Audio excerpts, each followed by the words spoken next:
Alors, aujourd'hui, on plonge dans un grand classique de la grammaire française, un de ces points qui pose souvent problème, le choix entre l'infinitif et le verbe conjugué. Et on va voir que c'est bien plus qu'une simple règle à apprendre par cœur, c'est une question de logique.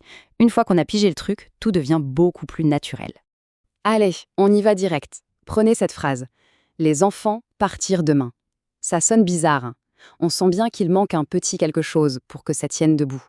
Eh bien, on va découvrir ensemble pourquoi, en explorant la différence fondamentale entre une idée et une action bien réelle. Pour bien saisir le truc, imaginez qu'on a affaire à deux mondes complètement différents. D'un côté, on a l'infinitif. Lui, c'est un peu comme le plan d'un architecte. C'est une idée, un concept pur, abstrait. Et de l'autre côté, eh bien, on a le verbe conjugué. Et ça, c'est la maison une fois construite. C'est vivant, c'est concret, c'est ancré dans une réalité. Bon, que tout le monde se rassure, cette confusion, elle est ultra courante. Et le but du jeu, ce n'est pas tant d'apprendre par cœur des listes de règles, mais vraiment de piger le rôle que chaque forme joue dans la phrase. En fait, si on devait tout résumer, mais alors vraiment tout en une seule phrase, ce serait celle-là. Courir, c'est juste le concept de courir, une idée générale. Mais je cours ou il courait, ah là ça y est, l'idée prend vie, elle se passe pour de vrai, elle est en action. Maintenant, pour arrêter de tomber dans le panneau, c'est toujours intéressant de comprendre pourquoi on se trompe. C'est quoi, au fond, les racines de cette erreur si fréquente? Alors, les coupables sont souvent les mêmes. D'abord, le dictionnaire. Il nous montre toujours l'infinitif, du coup, on finit par croire que c'est la seule forme qui compte. Ensuite, il y a l'oral. Franchement, à l'oreille, la différence entre manger et manger, elle n'est pas toujours évidente. Ajoutez à ça l'habitude qu'on peut avoir d'une autre langue et le fait d'apprendre les conjugaisons comme un robot sans se demander mais à quoi ça sert. Et voilà, le cocktail parfait pour la confusion est servi. Ok, maintenant qu'on a vu d'où vient le problème, on va entrer dans le dur du sujet. On va vraiment décortiquer les deux statuts, les deux rôles de ces formes. Et on garde bien en tête notre image, hein, le plan d'un côté et la construction de l'autre. Allez, on sort la loupe et on va regarder de très très près comment ça fonctionne, cette mécanique du verbe. Qu'est-ce qui les différencie vraiment, au fond, un infinitif et un verbe conjugué? La toute première différence, c'est leur nature même. L'infinitif, c'est une idée neutre. Partir, c'est juste partir, ça ne change jamais, c'est invariable. Alors que le verbe conjugué, lui, il est super précis. Quand on dit « ils partiront », hop, on sait qui fait l'action et on ancre cette idée dans une réalité bien concrète. Deuxième grande distinction, le temps. L'infinitif, il flotte un peu dans le vide, dans une sorte de non-temps. Si on dit « il est important de partir », on ne sait pas quand. C'est un principe, une idée générale.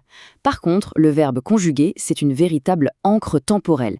Il part. Là, c'est clair, c'est net, ça se passe maintenant. Et là, attention, on arrive au point le plus important, le point crucial, la fonction. L'infinitif, il est tellement abstrait qu'il peut carrément se comporter comme un nom. Prenez « fumer, tue ». Ici, fumer, c'est le sujet de la phrase. C'est dingue, non?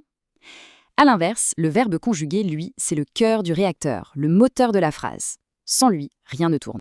Bon, allez, assez de théorie comme ça, on va mettre les mains dans le cambouis et voir un peu comment tout ça s'applique dans des phrases bien réelles. Pour ça, il faut juste avoir en tête un petit concept, la prédication. C'est un mot un peu savant pour dire une chose toute simple. C'est le fait de dire quelque chose sur quelqu'un ou quelque chose. Et pour faire ce lien, pour connecter un sujet à ce qu'on dit de lui, eh bien le verbe conjugué est absolument indispensable. On en revient donc à notre fameuse phrase du début. On a notre sujet, les enfants, on a une info sur le temps, demain, mais au milieu, il y a un trou. Partir, c'est juste une idée qui flotte dans les airs, ce n'est pas un pont solide entre les deux.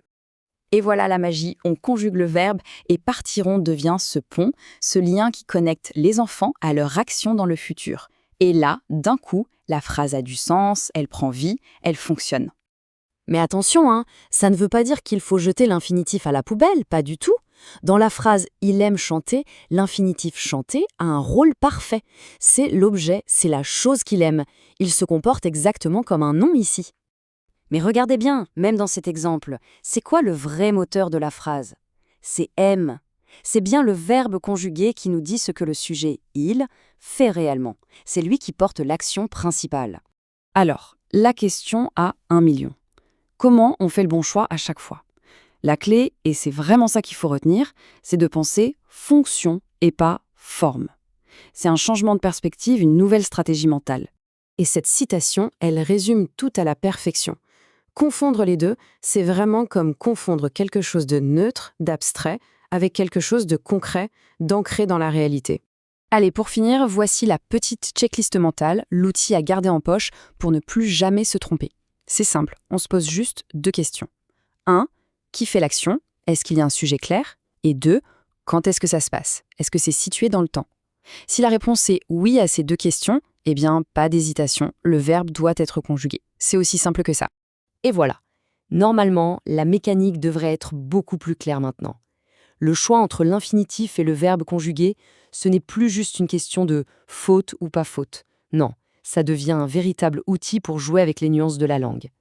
Alors la prochaine fois, la vraie question à se poser sera quelle subtilité, quelle nuance je veux vraiment apporter à mon propos.